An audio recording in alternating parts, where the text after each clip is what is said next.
Welcome to episode 52 of this Let's Play series. My name is DasTactic. Welcome to the channel. Hope you've been enjoying this series. We're going to be having a look at the legends today. Just a few little legends, I think. We definitely want to be seeing what's happened with Kadol Helmsevere. So it's Kadol Zornbullen is what I've got written down. The female vampire that we've just captured. And so different things we can do with it, but anyway, let's just go to historical figures and just type that one in. So this is Kadol Helm, there we go, Helmsevere, female dwarf vampire. So born in 112, so not even that old, like, you know, like it's what, 140 years old, which is actually not much in the game. So we'll get it and have a bit of a look. So this is actually her history, and these are often really fascinating. And they're fascinating just from almost from a human point of view, even though this is randomly generated.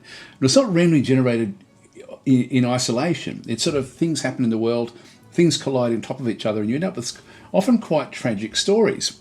So let's have a read through, and I have read through this, so I do know that this is a very, very sad and tragic story. So Kadol Helmsevere was a dwarf vampire, and she was born in 112. She was the youngest daughter of Solon Basement Dawn and Rigoth Voice Daggers. So nothing too much about the parents. I did have a bit of a look at those. They're just parents. Just loving parents who had their daughter for 1 year before she was abducted from chamber tattoos by the goblin Stozu thief distance. So that's actually what actually happened to her. So as a 1-year-old, she was snatched. And she was then imprisoned by the Tapered Witch, which is what Stozu belonged to, and settled in a place called Monstrous Throw. Monstrous Throw is will be a dark fortress somewhere.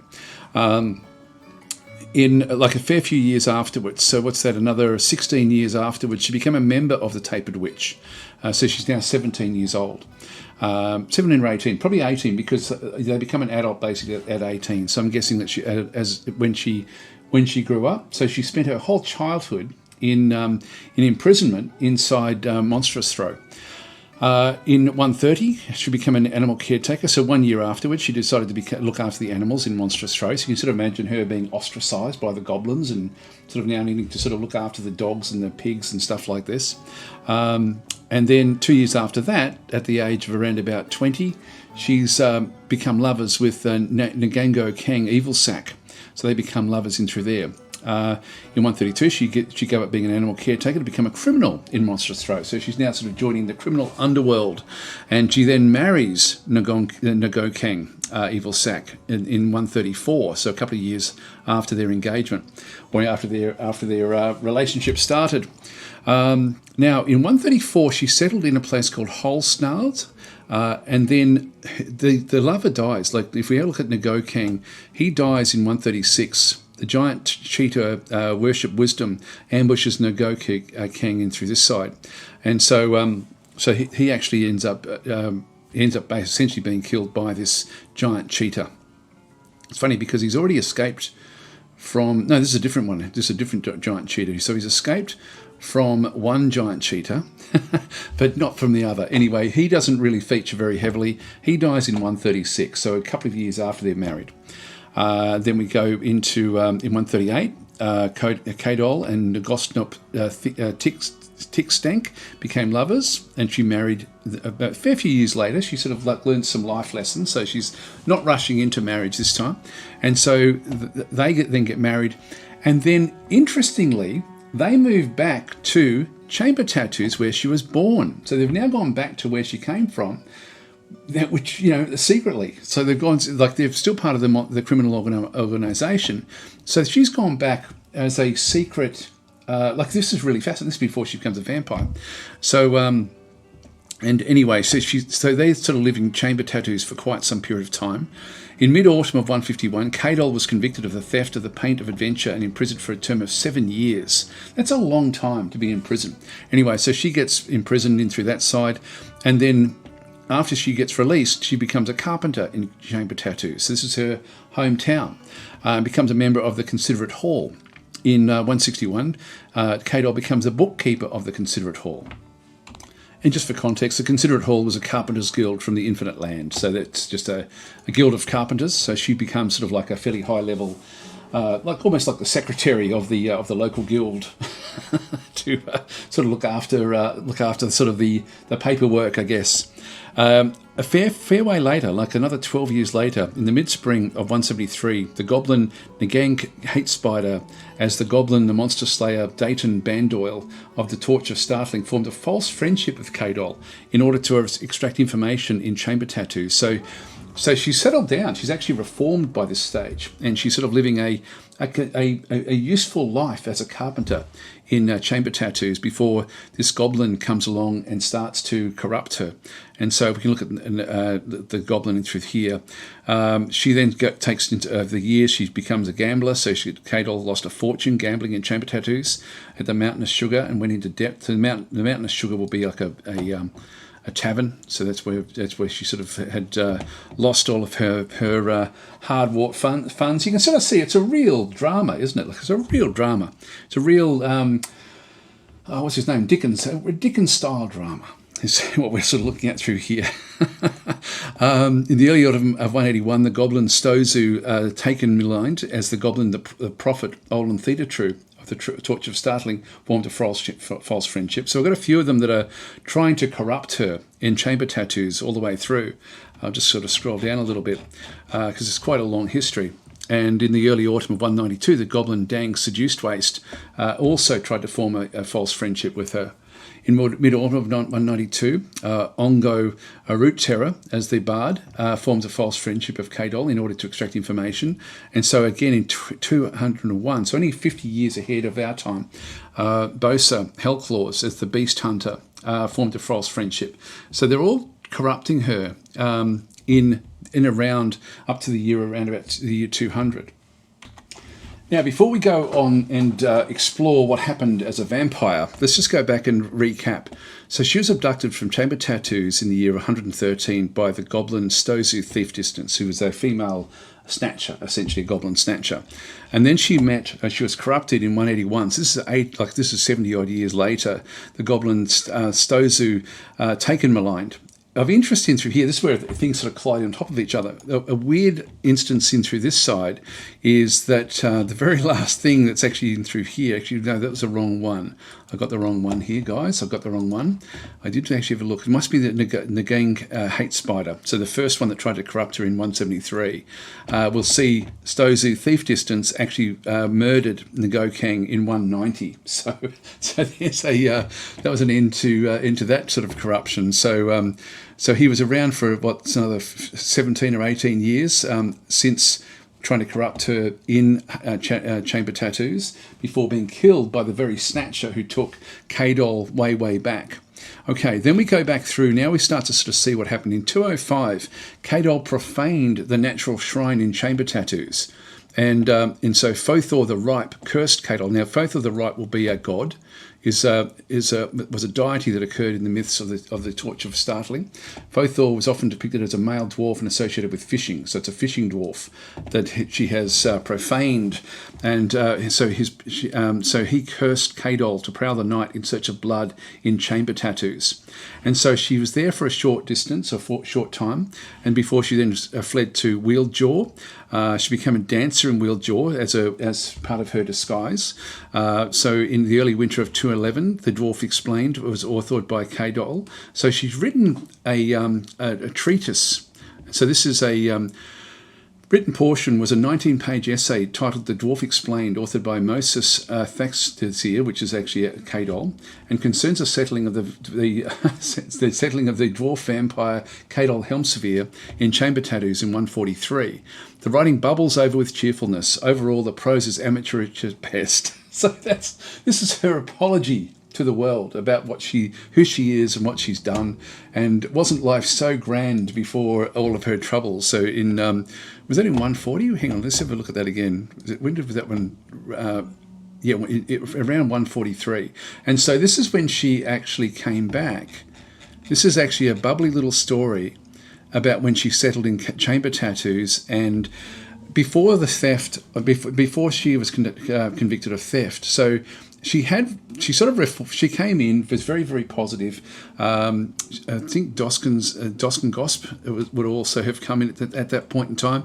So this was like the love of her life, I guess, at this stage. And so she's written a little book about her time in this wondrous era, and the happiest time of her life. Anyway, that's wasn't to last.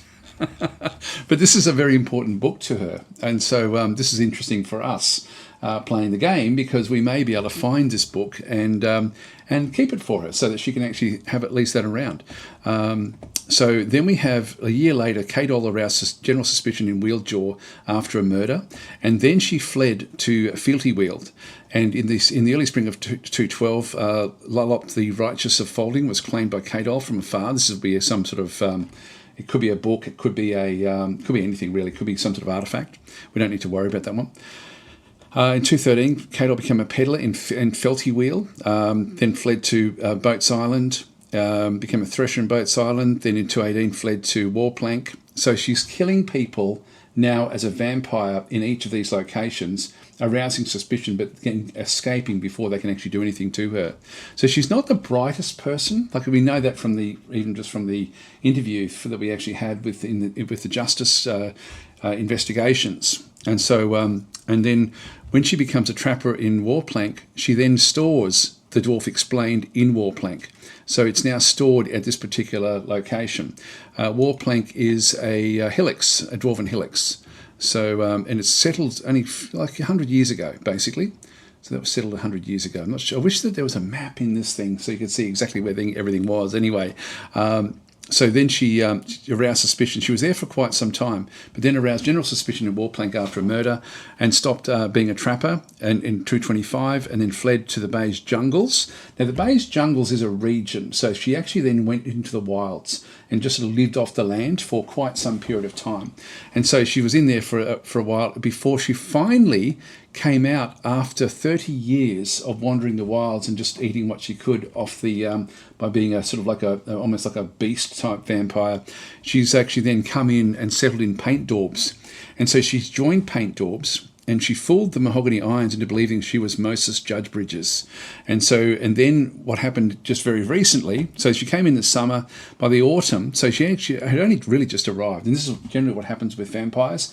They at least every season, so this was in the early summer, by early autumn, she was so hungry for blood that she just couldn't contain herself, and so ended up attacking the human Onaf Severebound and draining him of blood in the middle of the tavern in Paint Daubs. Of course, everyone saw her, and so she is currently in jail. So in mid-autumn of 254, Kadol was convicted of murder by the stable rack and sentenced to 50 hammer strokes. And so they will be, the hammerer would have sort of, like, the hammerer is not the same thing. This is literally just like 50 lashes, essentially. So a bit of a beating, and in prison for a term of only 8 months. So it's not considered all that long, really. But we're going to have to do something with her. We can't keep her floating around. I think we're going to need to check basically how we can sort of deal with her. But we know that she's a vampire just from these histories. It's so interesting, isn't it? And then we have different things like the different sorts of relationships that she's had. So Solon and Regoth, mother and father. Fothor the Ripe, the object of worship. Now, Fothor was the one, wasn't he, who actually ended up... Fothor the Ripe cursed her, but she still worships him. So she still worships the god of fishes. Actually, the Nine is the object of ardent worship. Nine was a force that was said to permeate the mired forest. Nine was associated with rivers of nature. So sort of like a nature god or a nature goddess, really, just a nature entity. That's her ardent worship. That's her true worship. She did have a son, so Nako was born in 135 and died in 167. And Nagokang Evilsack, deceased spouse, that was the only one that sort of... actually, Doston Gosp is still actually alive. Doston Gosp is... it's like, so he sort of... he settled in Squid Doom. So I guess after she was put in prison... Yeah, so he's actually back in Chamber Tattoos again. So he's gone back to the hometown. And was he born in Chamber in there? No, he sort of moved around a little bit before settling there. He did actually, he must be part of a criminal organisation, I guess. Anyway, we don't need to look too much into that. But it's fascinating the way it does come back down through. Related entities, these are different sort of where she's been former members. So she still is a member of our group, which is good. One notable kill, so Onaf, the human that she killed in the fortress, is a notable kill, a named kill. But look at how many she actually killed in through here. She killed 2 dwarvish males in chamber tattoos. She killed 7 dwarvish females, 7 goblin males in chamber tattoos, 3 goblin females there, before she then had to go on to Wheeljaw, 3 dwarven males, 2 dwarven females in Wheeljaw, 6 dwarven males in Felty Wheel, and 4 females, 5 and 2, so 7 in Boats Island, and another 11 kills in Warplank. So she's certainly got a stack of different kills now under her belt, and by the time she's served her sentence, she's going to be absolutely ravening for blood, and so we're going to need to do something about that. We'll have to sort of think about the best way of actually handling her. I don't really want her in the fortress at all. We can put her into our own military group and handle it that way to a degree, but she's going to be so hungry for blood. I'm going to have to find a way to make use of what she does. We may have to feed her prisoners, things like this. So we'll have a bit of fun with her anyway. So that's her history. One thing we can actually have a bit of a look at as well, if we wanted to sort of just have a look at what else there is going on around our site, just in case you wanted to. Now these can be considered. What was it called? It was paint daubs. Paint daubs, Logue Mage. So we can sort of see, if we just go down to the very, very bottom, we should then sort of see the interaction there. Different people visiting. So drained of blood in through that side and through there. Heather Gallows was created by Vabok. There's things like this, like where there's, in the summer of 254, the human Akik Buckle Meadows, as the human, the dancer Thon Maywow of the Joyous Confederation corrupted the dwarf Law Crystal Squid. So Law will be one of our dwarfs. In order to have an agent, the human Akik Buck Meadows met with the dwarf Law Crystal Squid and made a threat. The dwarf Law Crystal Squid was too afraid not to comply, despite valuing the law. So a reluctant participant in whatever schemes Akik actually has. So if we have a look at Law Crystal Squid, we can sort of see that 170. So they've got a history before they actually come. They lived in Daubsteel before sort of doing different things. Fought in a lot of different sorts of clashes over the years before actually a lot of them actually before actually coming all the way down through into our group. So basically joined. Really didn't do much.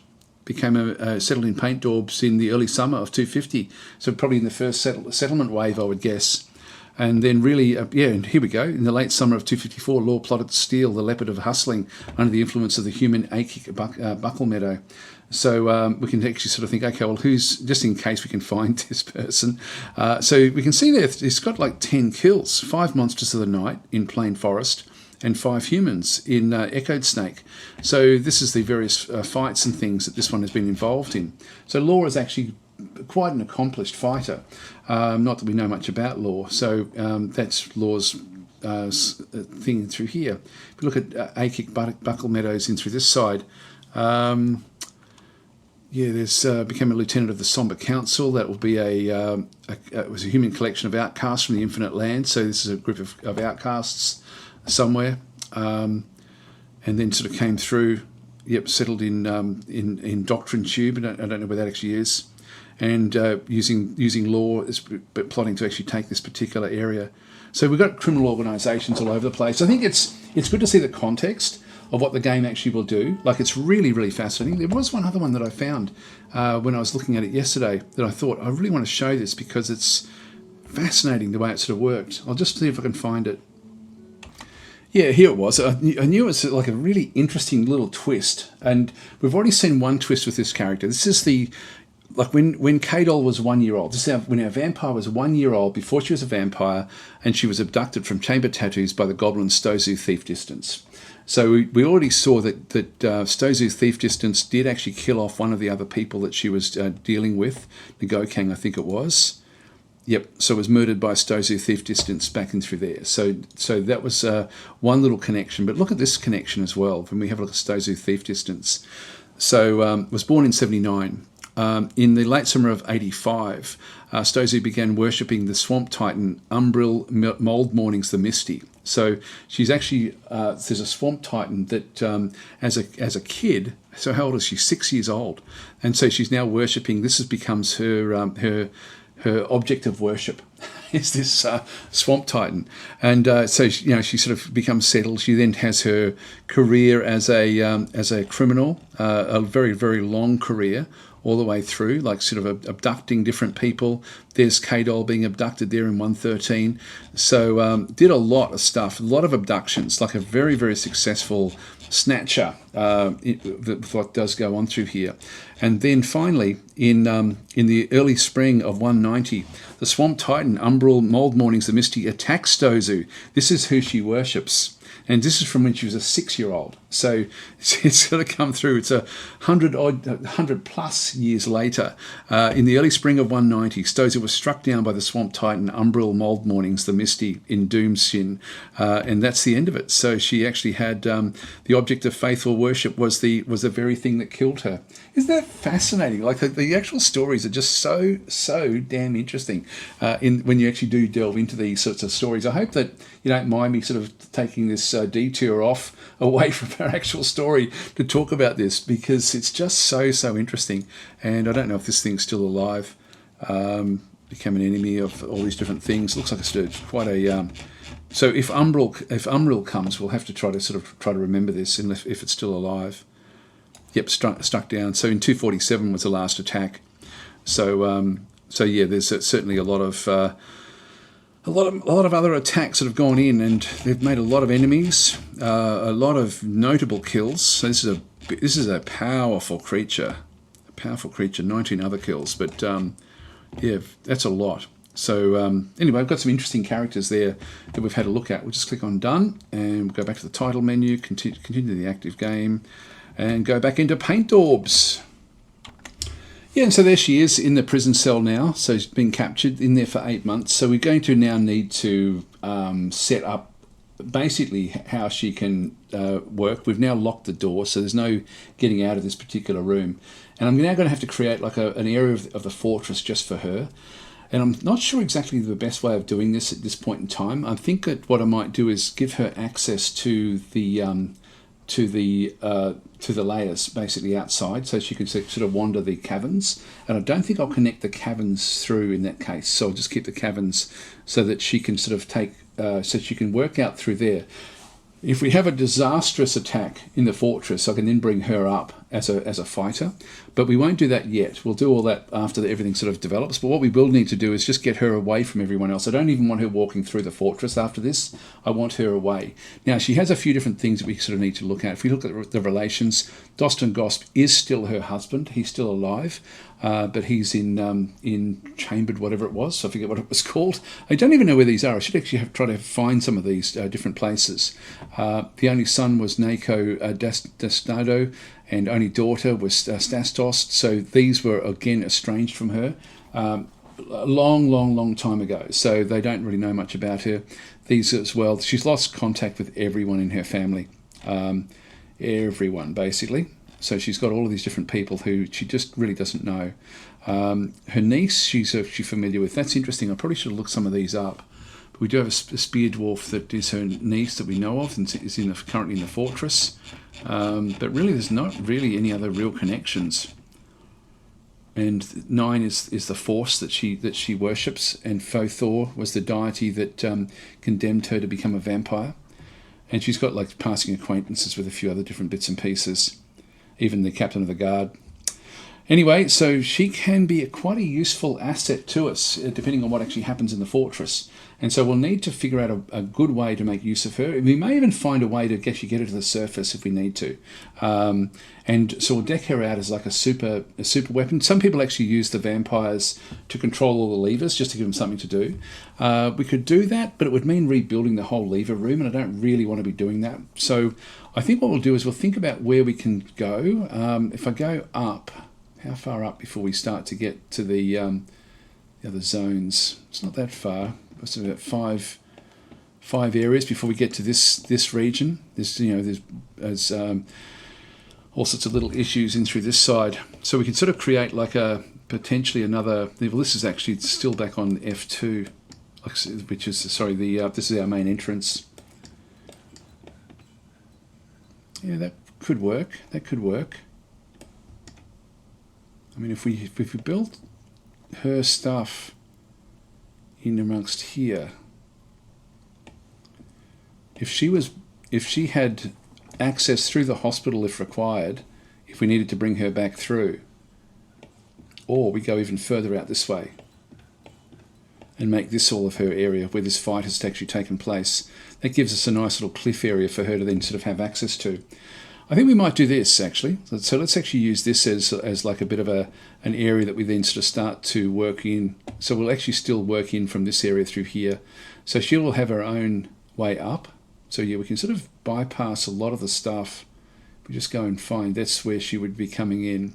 So I'm just going to start to plot or just plan where different sorts of access points might sort of come through. So let's just go and do one through this side. I just want to get like a bit of an idea as to where we would need to go.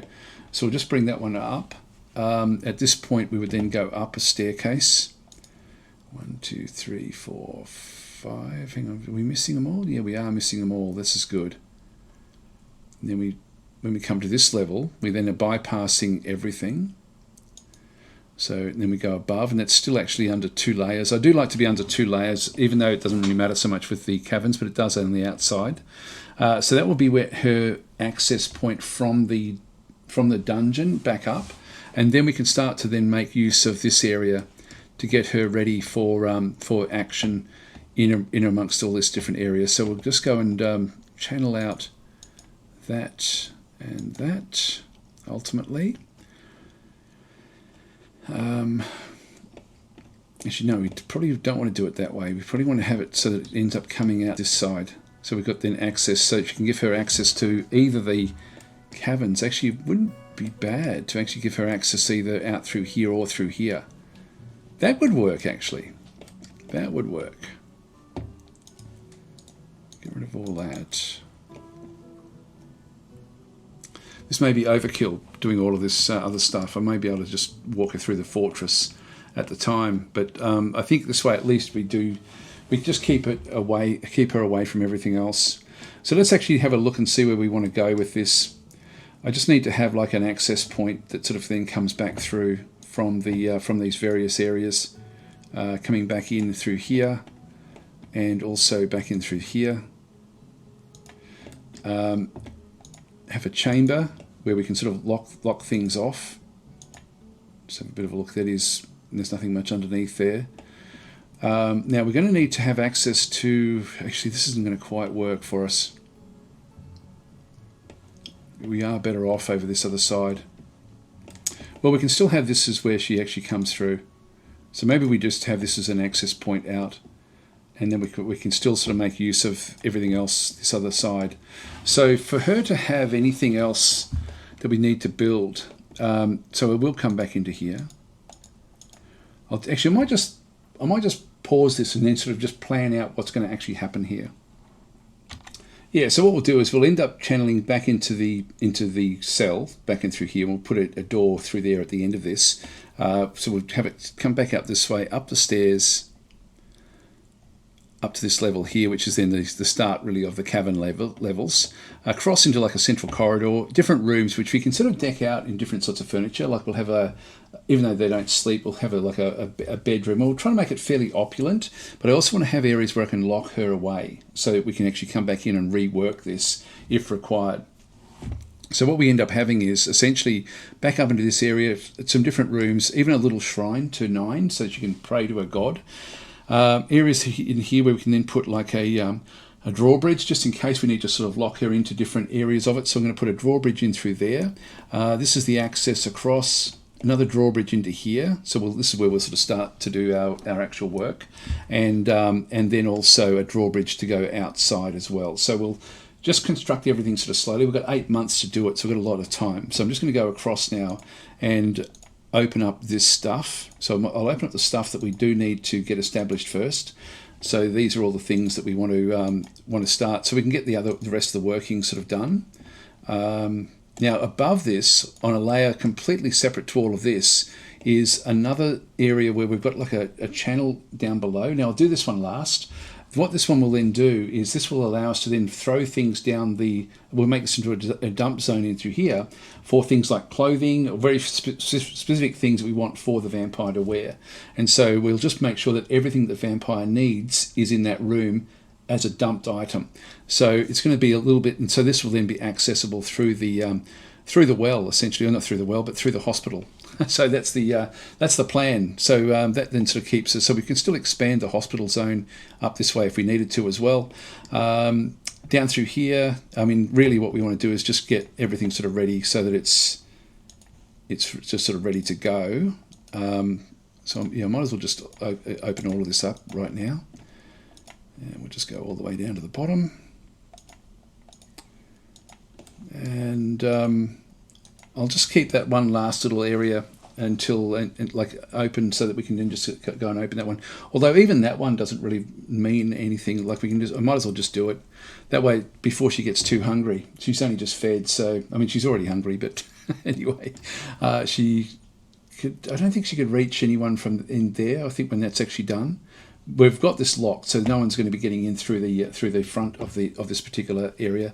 But when her time's up, she will then sort of come back up this other area, and that's when we can make her into her own military force.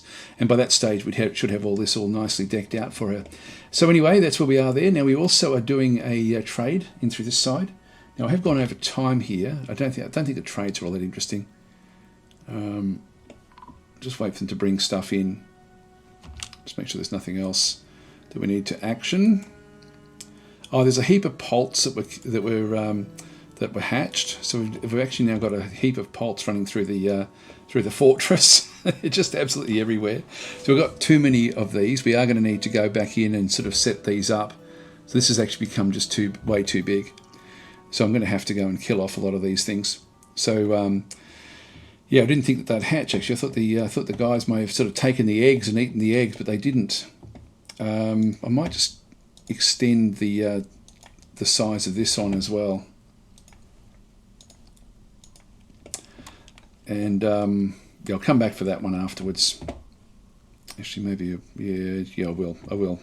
So anyway, we've just got poults running all the way through the fortress. Now, what they do is they bring ticks and other vermin with them if we sort of let them run. The piggery is also coming together quite nicely. Now, the piggeries are great because they're a good source of leather and a good source of food. So we've actually, by having the piggeries, you can see that we've now got quite a little collection of pigs. So I have extended this one as well.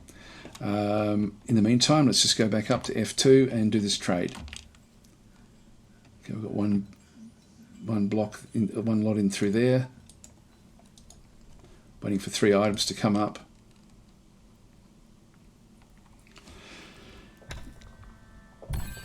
Ghostly merchant has been put to rest. That's good. That's the ghost that's now no longer doing anything around the place.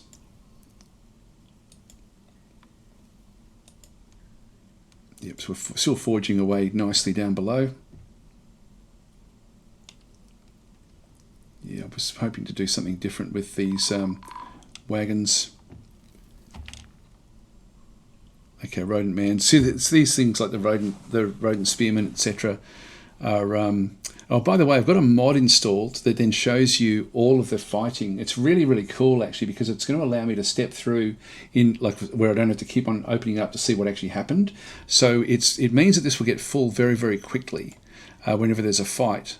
But I think that even though it's going to get very complex, I think it will still actually work really quite nicely, because we can see exactly sort of what happened in the fights. So in this case, the cave crocodile and the rodent spearman stabs the cave crocodile in the head with his steel spear, tearing the muscle, chipping the skull, and tearing the brain. So basically killing off the cave crocodile at that point in time. So yeah, it's quite a nice mod. I sort of hope that the actual game does something like this at some point, so we don't have to have it sort of so exposed. But anyway, that's what it is. Now, How are we going? Yeah, actually, they can get to this whenever they feel like it. I'll just have a quick look here. We've only got one miner, Udib, the broker, who was going to be trading actually. So Udib is now how many? Okay, we've got everything we need to now just go and request the broker. So she will be coming, I think. Yep, going into trade.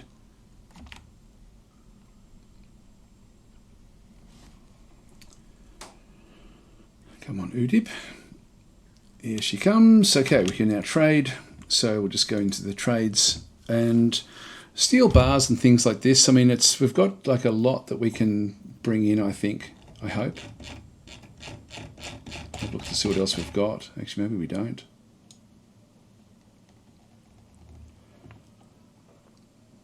Yeah, they've got some things that are worth a bit.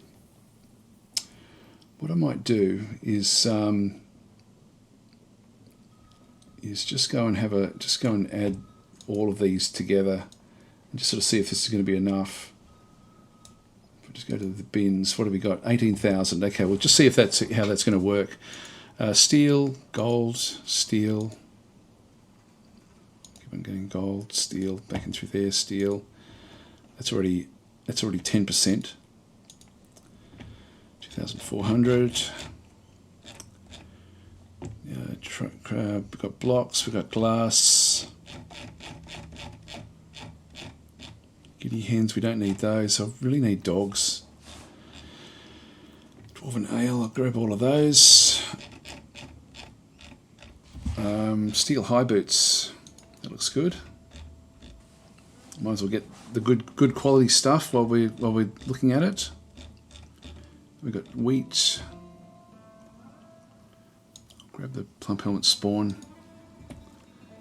Quick lime. I'm so used to looking for plaster, you know, but I just don't need it.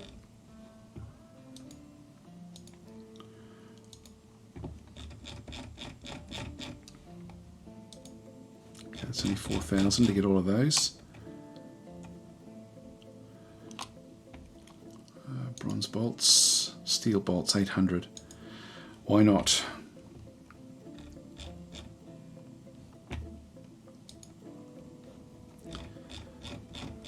Got more anvils, which we don't need.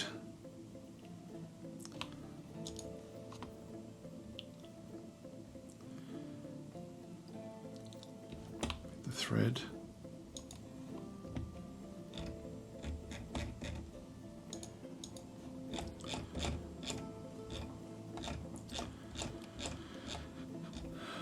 Giant axe blades, don't need those.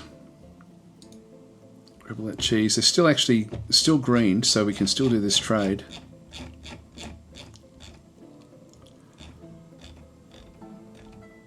Yeah, I don't need any of the other stuff. Okay, what else can we do here that would be of use to us? I'll just shift scroll. Got all of that.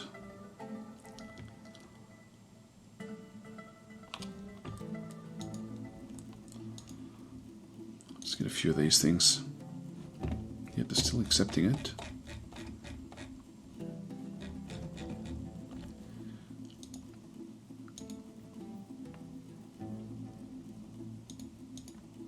I don't want the guinea hen.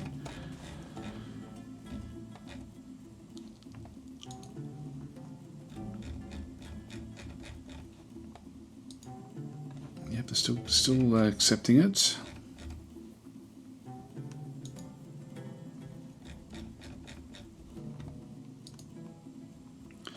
I don't mind giving them a good healthy profit here. So let's just do this. Just trade and be done with it. Yep. So T-Good is ecstatic with the trading. That's fine. That's good. So that gets that done. No trader needed, and we can then just go back and move the goods back out. In fact, there is no goods. It's all done. It's all done and dusted. Actually, was there? Move goods to and fro, bins. That's what we brought through. Yep, no, that's all fine. Okay, well, let's let it go, and I'll pause this one now, and we'll come back basically in the next episode when we've got all this stuff sort of dug out, and we'll start all the constructions and so on and so forth, and sort of get working through this side. Now this does open up. We do have to sort of get this thing built fairly quickly. So I'm going to start to build the protection for this one here. Now this is going to mean even more levers that need to be pulled. Now maybe we do put a lever room in for the vampire to control her own levers, something along those lines, but potentially. Yeah, maybe, I don't know, maybe we double up somehow. I'm not sure. I have to think about that one. I'll just go back to constructions. We've just got bridges. We want this one raising to the north. So we'll just go and make this a little 2 in through that side. Make this one out of granite. Well, granite's right there, but I'll just make it the bars. We've got slate blocks. Gneiss. There should be, we should have a lot of gabbro blocks. No, gabbro's not there. Must be granite blocks. Let me start making blocks. Maybe I didn't start making a lot of blocks. Oh, there's granite blocks, yeah. I'll just start making those. So they'll just go through. This will be the access point for the vampire. Anyway, guys, I'll leave it there. Thanks for watching, and I'll catch you next time.